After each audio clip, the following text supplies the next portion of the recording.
నమస్కారం.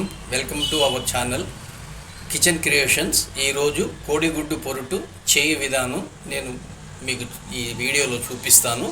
దీన్ని చూసి ఒకసారి ఎలా చేయాలి, దీనికి కావాల్సిన ఇంగ్రీడియంట్స్ ఏమిటి, ఉల్లిగడ్డ 4, పచ్చిమిర్చి 4, కొద్దిగా కరివేపాకు, కొత్తిమీర, పుదీనా, 4 కోడిగుడ్లు. మీద బాండలు పెట్టుకొని రెండు గరిటెల నూనె వేసుకోవాలి. నూనె వేడైన తర్వాత పచ్చిమిర్చి వేసుకోవాలి. తర్వాత కరివేపాకు వేసుకోవాలి. తర్వాత తరిగి పెట్టిన ఉల్లిగడ్డలు వేసుకోవాలి. ఉల్లిగడ్డలన్నీ ఒకసారిగా వేసుకొని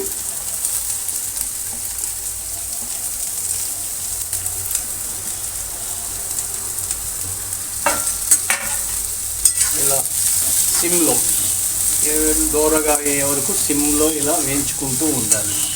ఇలా గరిటె తిప్పుతూ ఉంటే ఉల్లిగడ్డ మాడకుండా ఉంటుంది. మంచిగా బ్రౌన్ కలర్ వచ్చేదాకా వీటిని మంచి సిమ్లో ఇలా కలిపెడుతూ ఉండాలి. రుచికి సరిపడినంత ఉప్పు వేసుకుంటే ఈ ఉల్లిగడ్డ కాస్త మెత్తబడుతుంది. మొత్తం ఈ ఉప్పు ఉల్లిగడ్డకు పట్టేసుకుంటుంది. ఇలా వేసిన తర్వాత ఇలా కలిపెట్టాలి. ఇలా కలిపెడుతూ ఉంటే ఉల్లిగడ్డ మాడకుండా మంచిగా బ్రౌన్ కలర్ వచ్చేదాకా ఇలా గరిటె తిప్పుతూనే ఉండాలి. ఉల్లిగడ్డల్లో కొద్దిగా పసుపు వేసుకోవాలి. పసుపు వేసుకొని మంచిగా కలిపెట్టుకోవాలి. పసుపు పచ్చి వాసన పోయే వరకు ఇలా కలిపెడుతూనే ఉండాలి. కలిపెట్టాలి. మంచిగా కలిపెట్టి కాసేపు మళ్ళీ 2 నిమిషాలు సిమ్లోనే ఉడకనివ్వాలి. పసుపు ఉడికిన తర్వాత పచ్చివాసన పోయిన తర్వాత 1 స్పూను అద్రక్ లహసన్ మసాలా వేసుకోవాలి.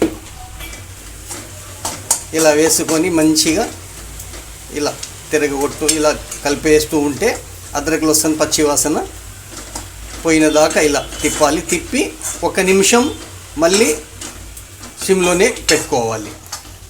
మిర్చి పౌడర్ చల్లుకోవాలి.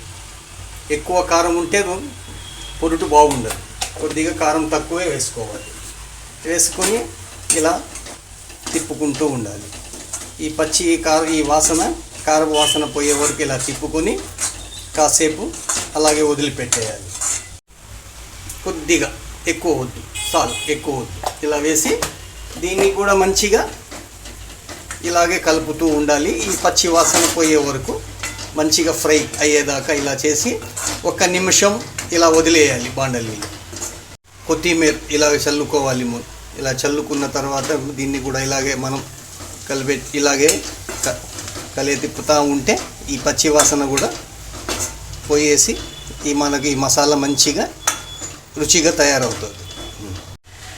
పగలగొట్టుకొని ఇలా వేసుకోవాలి.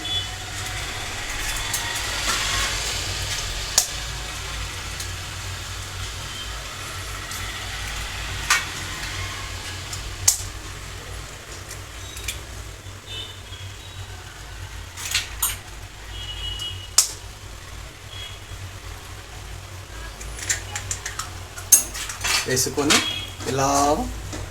ఇలాగే మనం తిప్పుతానే ఉండాలి. ఇవి గడ్డగట్టకుండా మంచిగా పొడిగా వచ్చేదాకా మనం కొద్దిగా మంటని లైట్గా పెంచుకోవాలి. ఎక్కువ పెంచకూడదు, అంతే కింద మాడిపోతుంది. ఇలా పెట్టుకొని ఇలా తిప్పుతూ ఉండాలి. ఇలా తిప్పే కొద్ది ఏంటంటే మంచిగా పొరుటు పొడిగా తయారవుతుంది. ఇలా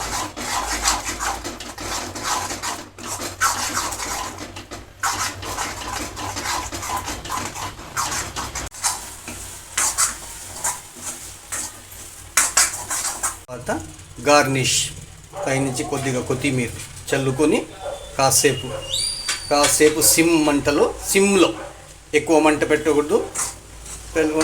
ఒకసారి చూసుకొని ఇలా తిప్పేసుకొని దీని మీద మూతేసి పెట్టుకోవాలి. ఈ కోడిగుడ్డు పొరుటు అన్నంలోకి వేసుకొని తినొచ్చు, చపాతీలో తినొచ్చు, పరోటాలో తినొచ్చు, దోశల్లో కూడా వేసుకొని తినవచ్చు. ఇది క్విక్ అంటే తొందరగా అయిపోయే వంట. ఇది చాలా తొందరగా అయిపోతుంది. అర్జెంటుగా మనం వెళ్ళాలి అనుకుంటప్పుడు ఇలా చేసుకొని మనం వేసుకొని మంచిగా రుచిగా చాలా రుచిగా ఉంటుంది. ఈ కోడిగుడ్డు పురుటు మీకు నచ్చినట్లయితే లైక్ చేయండి, షేర్ చేయండి, సబ్స్క్రైబ్ చేసుకోండి. మా వీడియో చూసే వాళ్ళందరికీ ధన్యవాదాలు.